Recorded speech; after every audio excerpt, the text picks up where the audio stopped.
Hello, I'm Jo from the Dandelion Bakery, and I have one last festive top tip for you. I hope my festive top tips have been helpful for getting you through the Christmas period. I have one last one for you to help you prepare for New Year's Eve. I don't know about you, but I'm usually a little bit tired by now. So when I'm cooking for people, when I'm throwing a party, when I'm catering, I want it to be easy and convenient and no faff.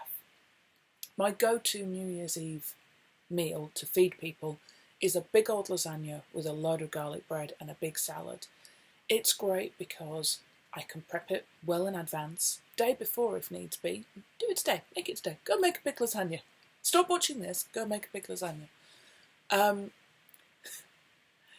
You can prep it ahead of time. It's got loads of carbs in it, so it's going to soak up all that booze because everybody's drinking more than they should on New Year's Eve. And it's simple. It's simple. You can just bang it in the oven and set a timer on your phone and know that it will be done and it will be perfect. And everybody loves it.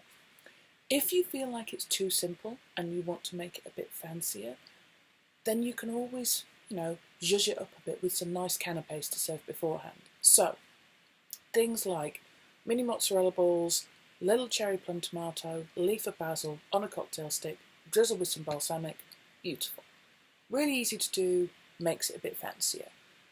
Something like melon wrapped in Parma ham, maybe with a little bit of blue cheese in there or something like that. Again, super simple, super easy to do, quick, tastes good, goes really well before lasagna.